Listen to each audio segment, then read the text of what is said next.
Welcome, everybody. Happy Friday. I'm Charlie Lambden. This is Moving Home with Charlie.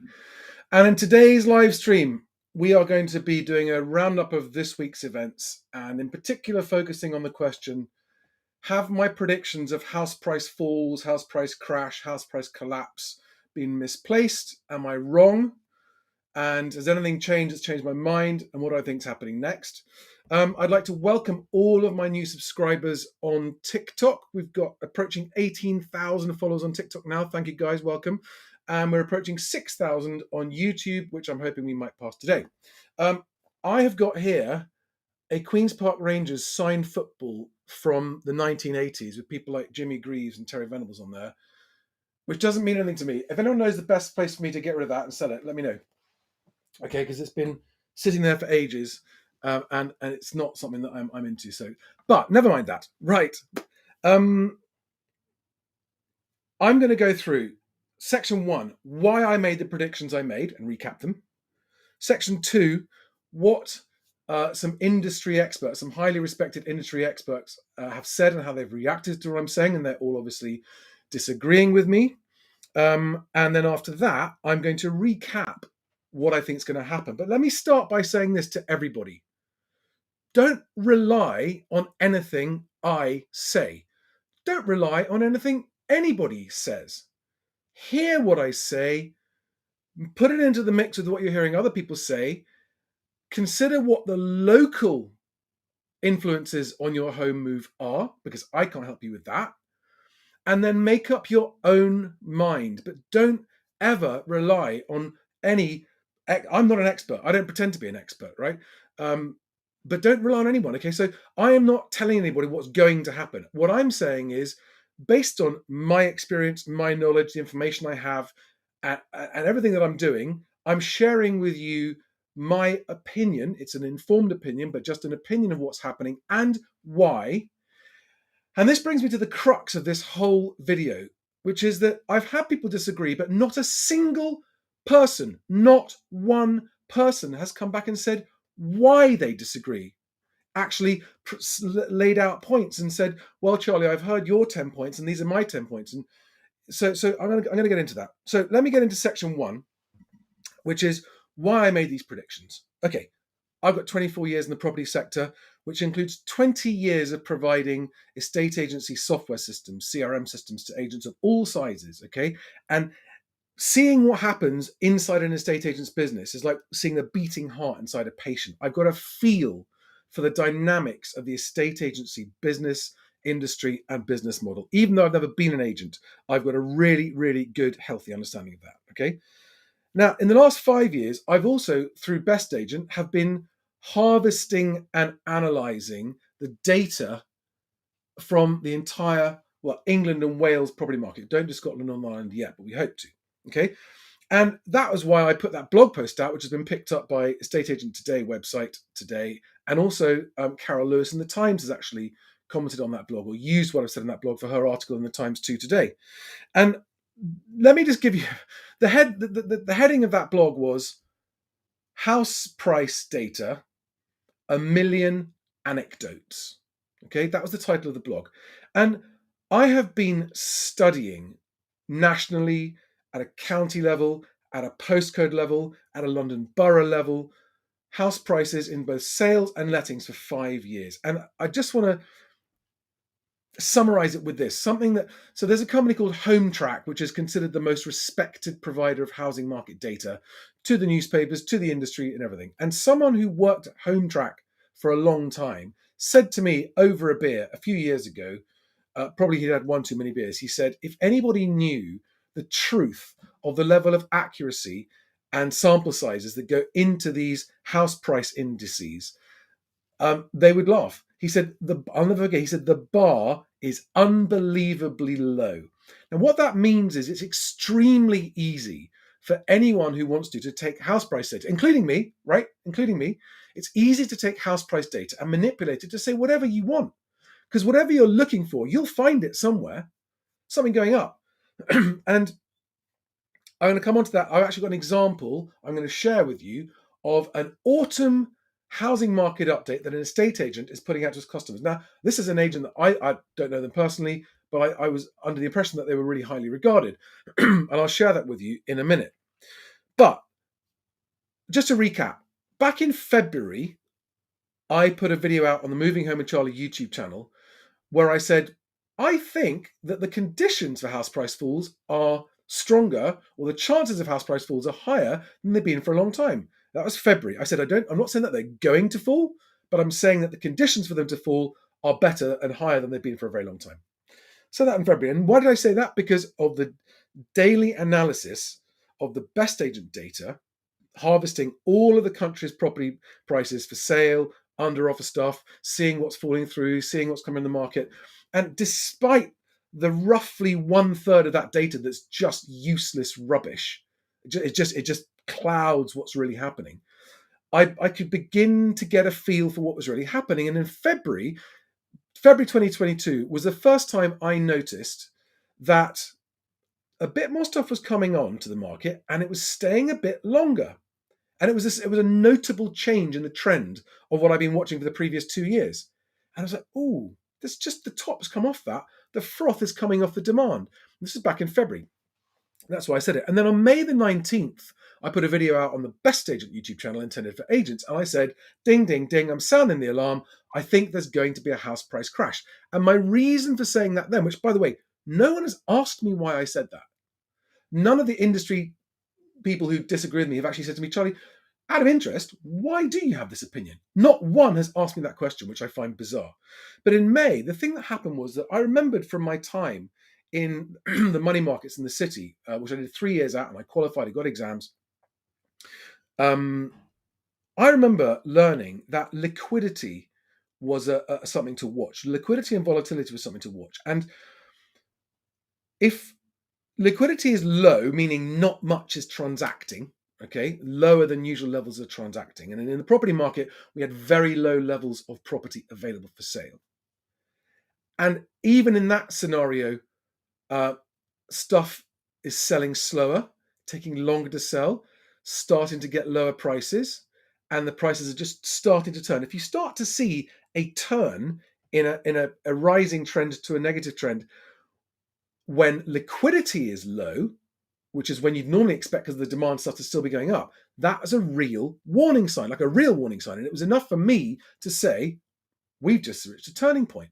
Because despite the shortage of property on the market, the buyers are beginning to back out. Just beginning to back out, not in large numbers, but there was a very definite change in May. And this wasn't an opinion. This was a fact that I observed, okay? It was just something that I observed in all the data that I had access to. And that's why I called it then. Not an opinion. It doesn't suit me for house prices to fall. It really doesn't. I will personally be worse off if house prices fall. So there's no agenda where it suits me for this to happen. So that was in May. And then I was watching things, and the more I saw, the more it sort of reinforced this fact.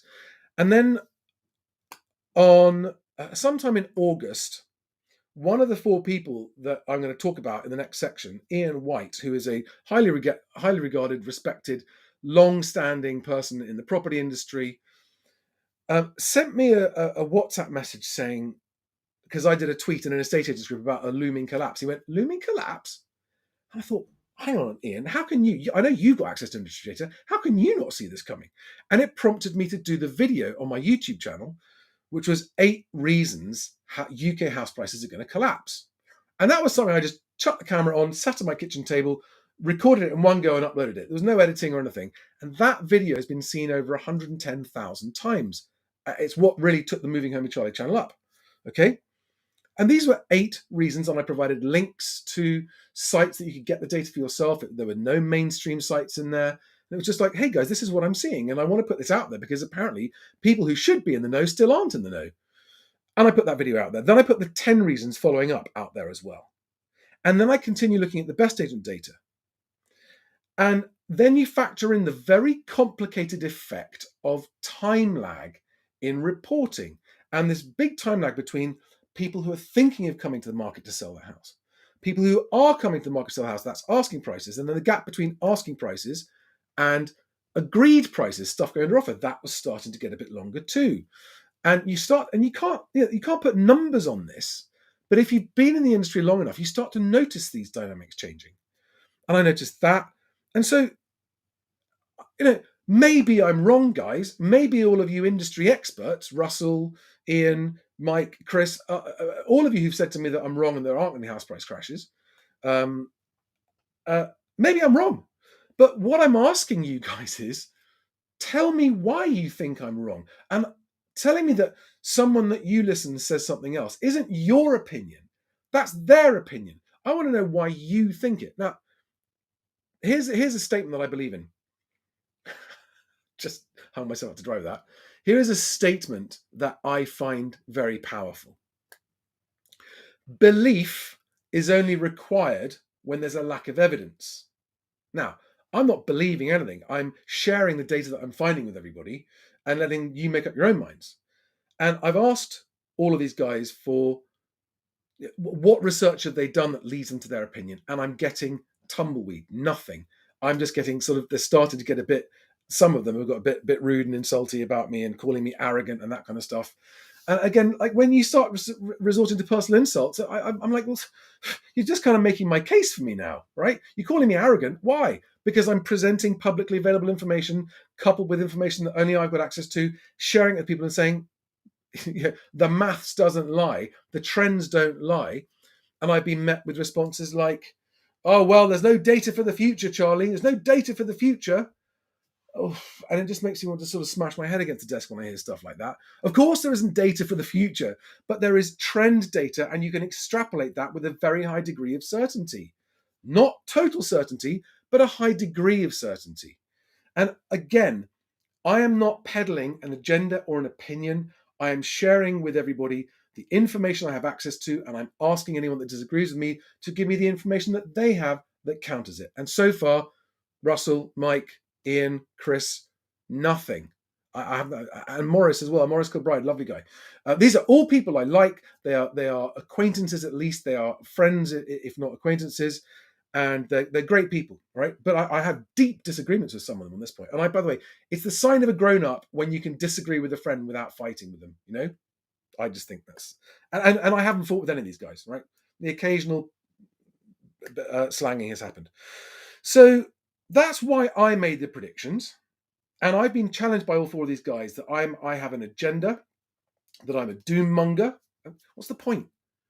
What's the point? I mean, I just don't understand what the point of being a doom monger is. And I'm going to now hypothesize. I'm going to offer a theory about why people who I like and generally respect, even if I disagree deeply with some of their opinions and disagree deeply or don't respect some of their views, why they have these views. Now, it's perfectly normal for anyone who's in an industry and is a recipient of money from that industry to have an unconscious bias for that industry's underlying interests. Okay. Now, Russell Quirk, you've been in the property industry a very long time. You were an estate agent for a long time. You then started eMove, which was basically like Purple Bricks, pretty much, which is you charge people up front to sell a house, whether you sold it or not. That failed. And now you run a property PR company, a very successful property PR company. And so therefore, obviously your agenda is PR, is just awareness, say whatever you want, right? To get on telly and that kind of stuff. And that's cool. That's great. And but your opinion, and you and I know we had this famous conversation at an industry event where I asked you on camera, on a microphone, what do you say to the people who paid you £800 to sell their house, but you didn't sell it for them? And your answer was, you pays your money, you takes your choice, which I interpret as you are okay taking people's money off them without selling their house because they should have known better, right? And this is an example of a point that we disagree on deeply. I don't think it's okay to take people's money off them when you know you might not give them what they're paying you for, which is also why I don't think anyone should use Purple Bricks. And Russell and I also disagreed on the fact that Purple Bricks exploited their agents. I think they did, right? So these are different points of view. Ian thinks that Ian White thinks my housing market predictions are scandalous. In a tweet last night, he said he thinks they're scandalous. I don't really understand why. Russell Quirk thinks that I'm dangerous. He thinks that there'll be people who are at risk of not making money if they don't buy now and prices go up. I acknowledge that risk. I accept that risk. But looking at the numbers and the data, Russell, the chances of that happening are much lower than the chances of people falling into negative equity and having their houses repossessed, which, by the way, is why I think HSBC lowered their mortgage rate yesterday for existing customers only, because that's a very intelligent way of reducing the number of defaults that they're going to have. Mike Day, who I really do have huge admiration and respect for Mike Day, not only as a wonderful human being, as a father and a grandfather and a musician and a true professional, but I have deep disagreements about. So Mike has spent an entire lifetime in a estate agency, but he believes, we had a very heated debate on Twitter, that it is okay to allow a seller to instruct you as an agent at a price that you, the agent, know is not achievable, and tie them into a 12-week contract so that you have the commercial opportunity of selling the property later when the seller actually comes to realization that they're not going to get the price they wanted.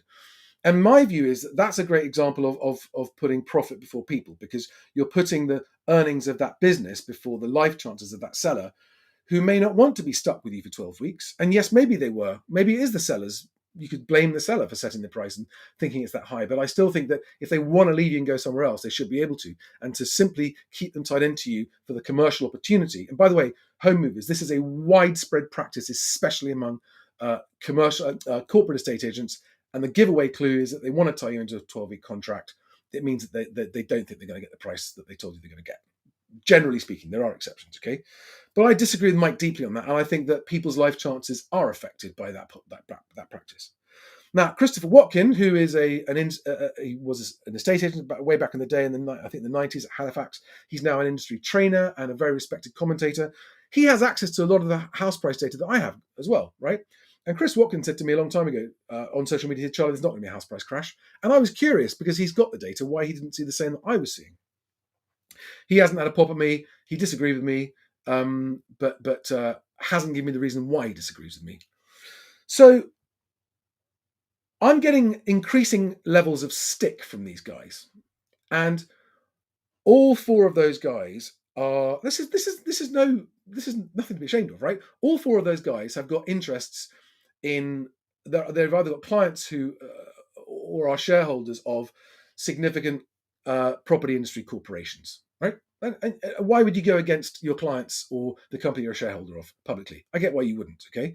But I think you need to acknowledge that is what you're doing, unless you provide evidence or argument, like reasoned, debatable argument to the contrary of what I'm saying, because you guys are calling me a dangerous doommonger. I actually think that the property industry line of everything's okay, yeah, there's a bit of a correction in some places, but actually it's all right and it's still going to keep going up, is a far more dangerous, far more reckless, far more risky message to be putting out there, right?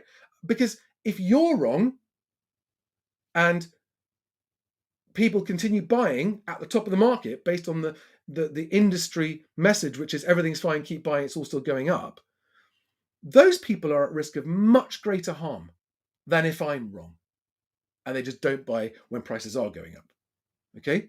So it's important that you take my point seriously, that if you disagree with me, you've got to back up with reasoned argument why you disagree with me. Otherwise, you've got to reconsider your standpoint on this for the sake of not only estate agency clients, but also your own businesses and your own professional reputation and credibility. I could be wrong, but I'm waiting for someone to show me why they think so. All right, now, I'm now going to come on and share with you on my screen. This is an autumn report from a respected estate agent, okay? Now here it is on the screen now. And I'll show you guys, the TikTok guys as well, all right? So I hope you can see that. And this is what you can see here is they're saying UK house prices are up 7.8% in the small print. That's June 21 to June 22. We're in the autumn. We're in October. June was forever ago, okay? And yet it's in the tiny print. But at a glance, what do you see? Up, up, up, up, up. House prices up 7.8%. June. Shh, don't tell anyone it's June. Property sale transactions up 36%. Wow, that's a big number. I'm not going to stop and look at it because I'm too busy. But that looks like a big positive number. It's July to July, not October or November when a deal might actually get done. Mortgage approvals. Okay, they are down. I didn't notice they're down. Mortgage approvals are down. Okay, well, what does that mean for house prices? We don't know yet at this point. New private homes completions are up, and gross mortgage lending is up 67%. And again, that's July 21 versus July 22. And of course, that's such a distorted figure given that July 21 was in the middle of the pandemic and all kinds of things were not happening, right? So for an uninitiated home buyer going into an estate agent and looking at that stuff and without the wherewithal to question it properly, they're going to go, oh, okay, all right, yeah. And then that's why lots of agents are still going, oh yeah, and now we're getting offers over, so you've got to offer at least asking price or more, right? If you want to have a chance at this property. That is dangerous when all of the measurable metrics are trending the other way. Thank God that Knight Frank, one of the arguably most respectable brands and agency, has actually come out and predicted house prices are going to fall. They've revised their June forecast and they're saying 10% down in the next 2 years. I think they're being extremely modest. I mean, they have to be. They're toning it down. But Knight Frank, and it was in the Times, and I was delighted to see I was also quoted in the same article in the Times as Knight Frank saying that house prices are going to come down 10%. So to all of you in the property industry calling me out and saying that what I'm doing is dangerous or wrong, I challenge you to give me as reasoned an argument as I have given for why they're going down, or stop saying that they're going up. Stop exploiting and abusing the time lag in the way house prices are reported to support your narrative that house prices are still going up and they might come down a little bit, just so you can keep your transactions going, just so you can keep your fees going. It's the larger corporate agents putting out the PR to this effect and putting out house price reports like the one I just showed you that are guilty of this. Because I now have, as you know, I'm approaching more actually with Twitter, 25,000 home moving followers. And I'm getting private messages every day from people going, what are these agents on saying this stuff? They're making themselves look stupid. So either stop it or provide the data, not manipulated bollocks from June, right, which is so far in the past it's irrelevant.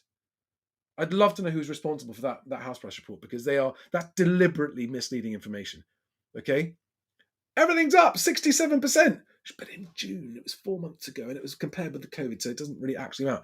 Like that is dangerously misleading information being peddled out by the property industry. And it's got to stop. Or prove me wrong and stop using out-of-date bollocks to support your... I am sorry, I'm getting wound up now because I am cross, because my mission, which is a home for everyone, which includes people not losing their homes, includes people not having their homes repossessed because they couldn't keep up the mortgage repayments because they bought at the very top of the market and then lost their job in a recession and then couldn't keep up repayments and have it not only lose their home, but then told, by the way, sunshine, you owe us all the money from the fall in your house price. What? An individual can end up in debt for 15, 20% of the value of their house to a bank when the fact the house price came down was not their fault, but agents told them house prices weren't going to come down, right? That is far more important and dangerous to a home mover's life chances than risking out on missing going up. I'm sorry, that's just complete bollocks. Right, breathe, take a minute, and I'm going to now the last part, which is what's going to happen now. When I put those videos out about why house prices are going to fall, that was before the mini budget happened. I can't believe the mini budget. I mean, it was like the house price balloon had already begun deflating and the mini budget came out and popped it with a boom. Bang! And they just hugely accelerated what was already happening. I mean, they literally uncovered the nerves in the market, in the money markets, right? And the money markets are propped up by the housing market, and vice versa. They're so interdependent. the housing market and the economy are so intertwined and interlinked with each other, and people don't necessarily understand that, and it's so important.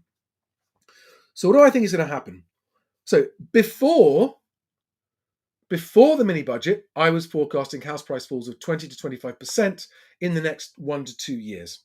Okay, that was my house price, forecast back in early September and August. Okay, and then after the mini budget, I then said, and this was about a week ago, I said, I now think they're going to be 35% falls.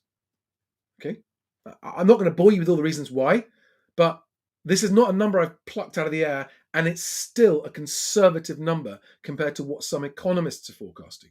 Okay, today Goldman Sachs put out a story saying that Hong Kong is going to have 30% house price crash. Now that is a huge economy in Hong Kong. That's going to cause contagion if they're right about that. Okay, that's a big respected investment bank calling major international house price falls. House price falls in America have already happened. They're already well underway. Okay, and UK estate agents are going, no, it's fine. It's like the world is burning behind them. They're going, no, it's fine. It's going to be fine. It's going to be absolutely fine. Just displaying their lack of research into this product and just going, it's going to be fine because I'm a shareholder or I've got a big client who's a corporate estate agent, so it's going to be fine. Sorry, guys, that's what you're doing. That's what you're doing. And if I'm wrong, fine. But if I'm not wrong, you're going to be shown to look, embarrassing is the least it's going to be. So where do I stand now on my house price fall prediction? Well, now there is real swirling uncertainty.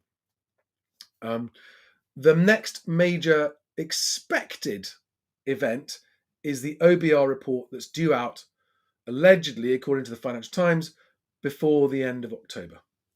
Now, something else is going to happen on the 14th of October, next week, which is that the Bank of England will be withdrawing its support of the gilts market. Now, that might be fine because they only used a very small amount of the support they were prepared to use to prop it up. They did effectively calm the market. By the way, that was the first emergency intervention of that kind by the Bank of England, possibly ever, but for a very long time. It was a very, very specific piece of intervention, and it was an emergency, and it did stop the markets collapsing. So the 14th of October is a date to watch to see what happens. Nothing might happen. They might withdraw that support, and everything's fine. Okay. That I won't bore you with the reasons why the gilt market is connected to confidence and rates and mortgage prices, but it is. The second thing is the OBR report. Now, I am morbidly fascinated with what they're going to come out with on the OBR report when that comes out and whenever it comes out. And I can't wait to see that because it's going to do one of two things, right? One of three things. Either it's going to cause a market meltdown, or it's going to cause everyone to go, oh, it's okay, everything's going to be fine. Everyone can relax. And I don't know which it's going to be. Or it's going to be like, oh God, it's somewhere in the middle. We don't really know. They haven't really created any new stability, but they haven't made it worse. We still don't know where we stand. And there's still uncertainty, which will rumble on. And that's almost like the worst case scenario.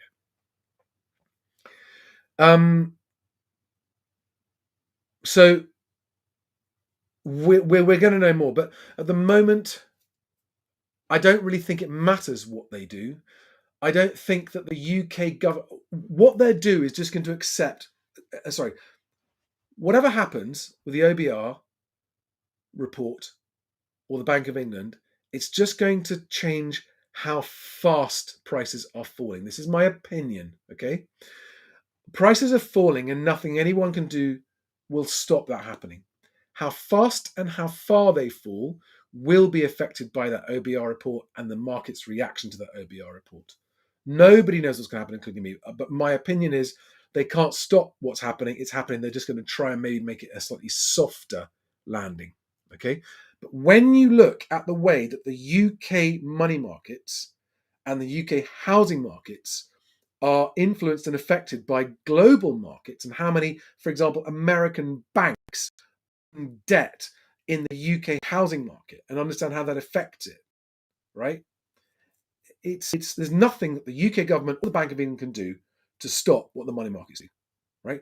And what the money markets do, and by the way, we are according to a lot of commentators, in the middle, the global asset price deflation has begun and is well underway. All right. And that's why I don't think anything can be done to stop falling house prices. Unless you have at least a basic knowledge of global markets, that might be why you don't think it's going to happen. And that might be why you think everything's fine. So I don't know how fast or how far. At the moment, my prediction stands 35% worse is the average when we hit the bottom. How fast we get to the bottom, I don't know. It might be 12 months from now. It might be 18 months from now. It might be 2 years from now. Okay. But Knight Frank's forecast are that the house prices are going to fall for the next 2 years. Okay. So what does that mean you should do? What does that mean for UK home buyers right now? Well, I will recap what I've always said. If you need a home and you can afford to buy a home right now, because either you're a cash buyer or you've got a low loan to value in your mortgage and you aren't planning to move in the next 5 years, you should proceed and buy your home. You should just make sure that you don't overpay. All right? Just don't overpay. So it's the ones who are at risk, and the buyers I want to listen the most are buyers who are a very high loan to value mortgage, who think they might need to move within the next 5 years, and who don't have rock solid job security, right? Those are the people who are at very, very high risk. Now, there are some first-time buyers out there who've already bought and who are coming to the end of their 2-year fixed rate and are looking at a horrible standard variable rate or a horrible increase in a new fixed rate and are wondering how they're going to afford it. And those buyers are going to be either putting their house on the market to sell it and finding that they're going to struggle to sell it, or they're going to be putting it on the rental market to rent it out to cover the stead. If you're not exposed to the risk of house price falls, negative equity, continue to buy a home.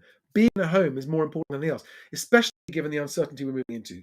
Otherwise, for reasons I'll go into in another video on the economy, I do think we're still of a recession, the likes of which we haven't seen in living memory. Yes, you can throw doom and gloom at me if you like, but this is relevant to house buyers' decisions, and I'm going to do this in a future video. We'll go into that, right? So you only buy if you have a big mortgage and you can afford it. If you don't need to move the next 5 years, you're sure you can afford the mortgage, and you think your job security is rock solid. Okay. So actually, I mean, there's only a small number of buyers I'm saying don't buy now, right? It's only a small number. Cash buyers, if you're selling to buy, all those kind of things, go ahead. Estate agents, I'm not telling people not to move. You should still move if you can, if you need to. Just don't overpay. And sellers, I'm going to finish with this point. I'll check for a couple of questions, and then I'm going to wrap this up. If you are someone that doesn't need to sell and was only selling to try and cash in for the high prices, I would just take yourself out of the market, right? Because otherwise you're just wasting everyone's time. If you need to sell and you need to be looking at a sharp reduction in the price you were expecting just 1 month ago, right? And I'm saying 20% on the asking price. That does not mean you're going to get 20% less when you actually achieve a sale. I am saying that if you need to sell and want to achieve a sale quickly, think back to what your really optimistic expectations were for the value of your house about a month ago. Take 20% off that, put it on the market at that ballpark figure. Yes, factor in local variations, but roughly speaking, 20% less than that. And you will sell it quickly to the cash buyers and the ones who've got high deposits who are looking for a home. And you will sell, and you'll sell it quickly, and you'll sell it for a good price, because if you price it very keenly, you will get offers over asking price. Now, agents who are saying that they're getting offers over asking price on properties, that might be true if the property is priced very keenly. Okay, they might get competing cash buyers for that property. That will still happen. That doesn't mean house prices aren't falling. All right. So there are agents who are saying we're getting offers over asking price on properties, and they're telling the truth, because they're the kind of very professional agents that price that property very sensibly to get buyer interest, and they're going to get a sale. But offers over asking doesn't mean prices aren't falling overall. Okay. So guys, I'm going to wrap this up now. I'm going to take just a couple of questions. If you've got a question you're really keen to ask me, ask it again on YouTube now. I'm going to start on questions.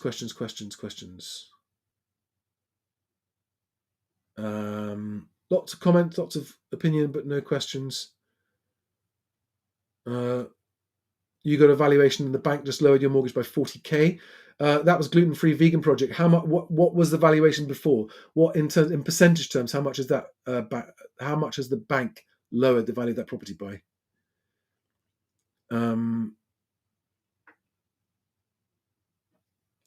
Those of you who are saying that house prices are going up, you don't know what's happening to house prices today, because what's being agreed in estate agents' offices today won't be published for some time.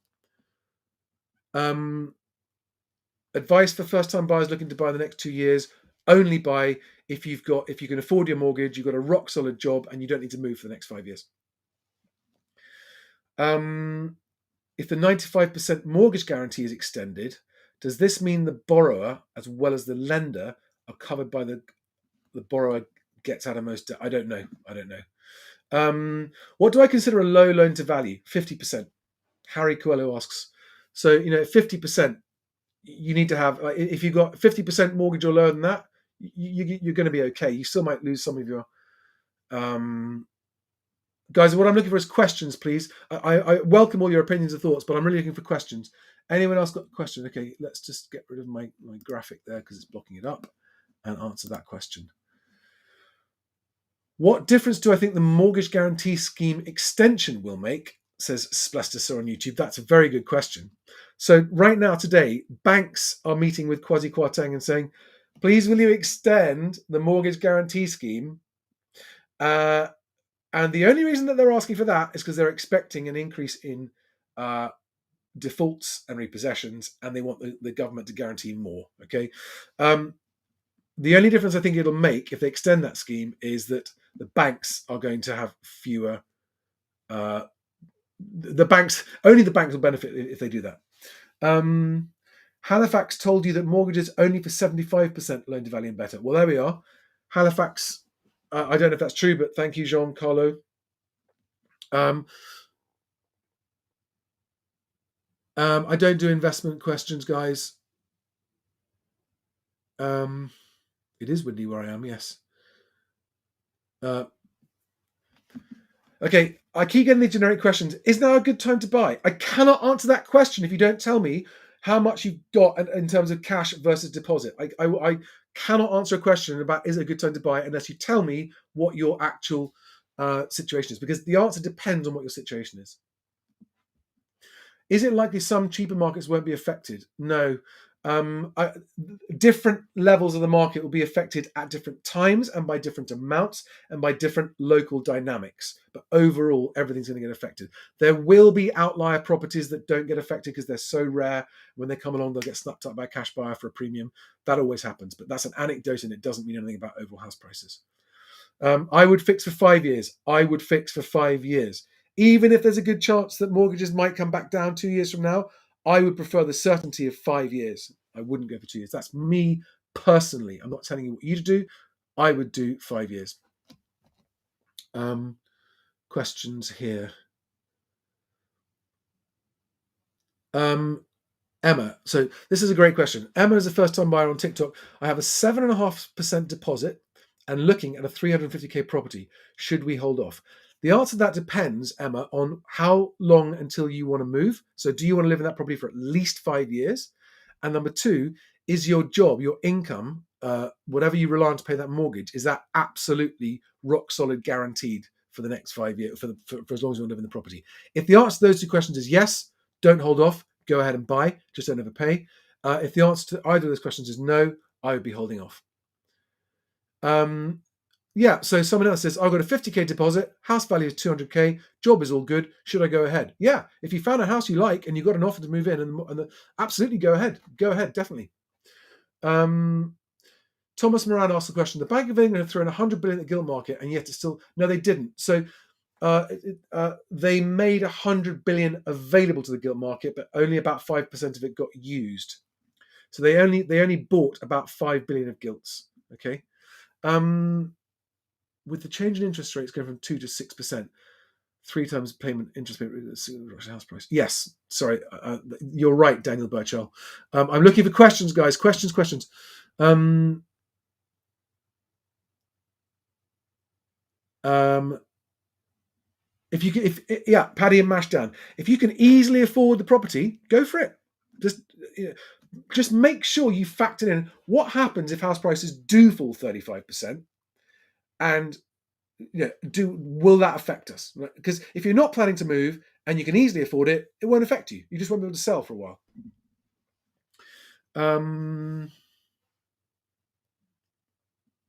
I can't do individual calculations off the top of my head, Mo. What other questions do we have here? Whose job is ever rock solid? That's a good question, Jamie. There are people in the public sector who do have rock solid jobs.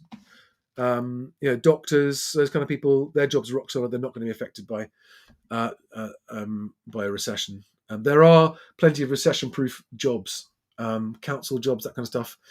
There's nothing ever 100% guaranteed. The drops will vary regionally. Where else should we be doing our research? Who is worth listening to? Sorel Amore on YouTube. SORELLE AMORE on YouTube. She has an amazing channel that looks at global markets, often talks about the UK, talks about all the markets, and in a very easy to digest way. Someone else is worth looking at. I was listening to a property podcast yesterday by the two guys who give buy-to-let advice, and I'm sorry, it was just shocking. It was like totally unresearched and dangerous advice. They were going, there we are, see, we've proved house prices aren't going down. And they hadn't proved anything of the sort. Okay, first-time buyer at 90% loan to value. You just got a down valuation of 12k today. Not sure if to go back to negotiate even lower or just pull out. Could potentially move in with parents or just rent for another couple of years. Nathan, just based on that comment, I'd be going, if you can move with your parents or just rent, and you're okay with doing that for a couple of years at 90% loan to value, I would do that. I would only be moving into somewhere that I felt really good about moving into. How do you find a good mortgage broker, says Splester? That's a very, very, very good question that I am asking right now. I've got mortgage companies and mortgage brokers who are approaching me because they want to sponsor this channel. And I'm not going to go down the line of just being sponsored by whoever pays the most. I'm trying to find a truly independent way of finding very good mortgage brokers. And I'm working on that because I'm getting asked for mortgage advice on a daily basis, which I can't give because I'm not a mortgage broker, but I would like to provide my leads to mortgage brokers. Let's have another one from TikTok. I recommended Sorel Amore, SORELLE AMORE. She's very good on YouTube.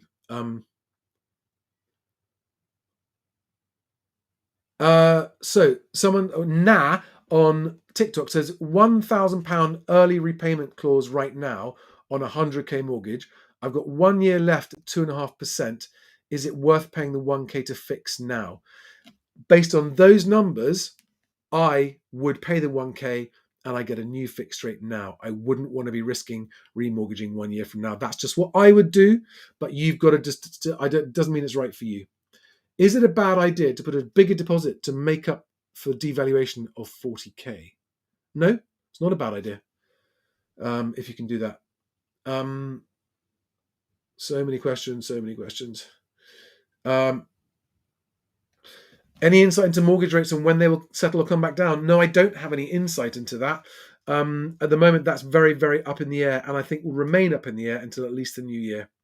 The future mortgage rate, the interest rate futures market is very volatile at the moment. 3-year variable rates are 2.5%. Fixed over 6%. Our variable rates may be cheaper over 3 years. At the moment, 5-year fixed rates are cheaper than 2-year fixed rates. Variable rates. Yeah, you know what? That's a very good point. Bribo765 says that variable rates might actually be cheaper than fixed rates for the next few years. That is an excellent idea that I hadn't thought about. So check out your variable rates, guys. You're accepting the risk that they're going to go up. But if fixed rates are 6% now, well, you're going to be, yeah, it's risky. You're rolling the dice a bit there. From the Office of National Statistics this morning, Carl Palmer, I'm trusting you. I haven't verified this. Company insolvencies in England and Wales reached their highest quarterly level since 2009. I'm not surprised, but I'm very sad to hear it. Yes, Julian Mitchell, mortgage companies are already downvaluing properties to account for the market downturn. What do estate agents say to that, guys? What do my estate agent detractors say to the fact that mortgage companies are downvaluing left, right, and centre every day? Is it that they don't know what's going on, or do they know something that you don't?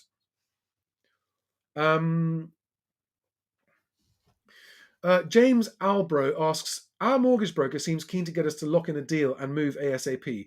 Do you think that mortgage brokers really have our best interests at heart, or are they more concerned about their own income? You're going to get some and some, James. And the thing is that the best mortgage brokers are the ones who put your interests as well as theirs on an even keel. Okay, same with estate agents. You want ones that actually respect your needs and interests, but would like to make a living. It is, of course, in their interests to get deals locked in. Otherwise, they don't make a living. So factor that into your decisions, and just see whether or not you trust them. And if you don't trust them, I would look for someone else that you do trust. First-time buyer secured a mortgage at 3.8%, fixed for 5 years, 90% loan to value, and a 460k house in a good area. Long-term house.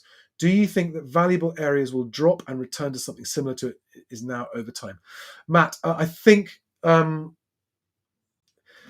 if my prediction of 35% falls are correct, that takes a couple of years from now. Typically speaking, it can take 5 years to recover. In fact, to recover 35%, you're looking more like 7, 8, 9, 10 years to recover to get back to the level. If you're buying now at that price, you should be prepared to be there for 10 years before you get back to the rate you bought it at.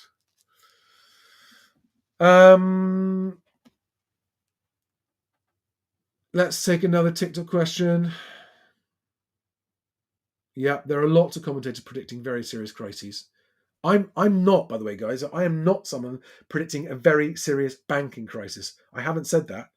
I'm predicting significant instability in the financial markets. I'm not predicting a banking crisis. Yes, Rob, I do have a mortgage.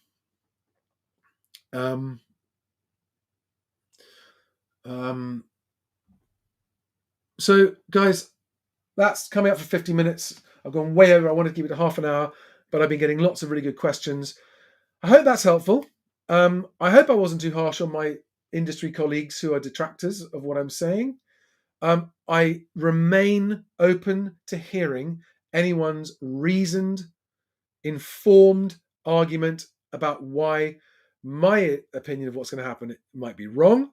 I am very open to being wrong. I don't want the housing markets to crash. And to wrap up here again, I just want to recap everybody what my agenda is. Agenda number 1, a home for everyone. Agenda number 2, the end of bad estate agency, which is what I'm trying to do with Best Agent. And by the way, the end of bad estate agency means supporting the good estate agents out there, right? Of which there are enough, there are plenty. So that's my mission number 2. Mission number 3, yes, I want to raise awareness of what I'm doing with Moving Home with Charlie and Best Agent. I always get that wrong. So shoot me if my agenda is a bad one. That's my agenda, okay? Don't actually shoot me, guys.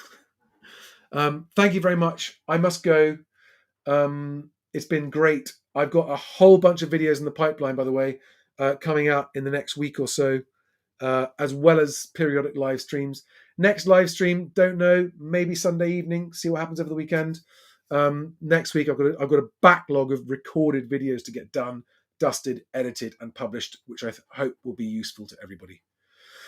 Thank you again to all my new followers and subscribers, especially TikTok, because there's loads of you there, and also everyone on YouTube, and everyone on Twitter. Guys, Twitter is the place to follow me for day-to-day updates. Moving_Charlie. Moving_Charlie on Twitter. Thank you. I passed 1,000 followers on Twitter last week. And any of you follow me on Instagram, if you're not feeling the love on Instagram, it's because it just takes longer. It's much harder to update Instagram. But I will keep on doing it. Thank you, guys. And all the best. I'll see you on the next one. Have a great weekend. Bye, guys.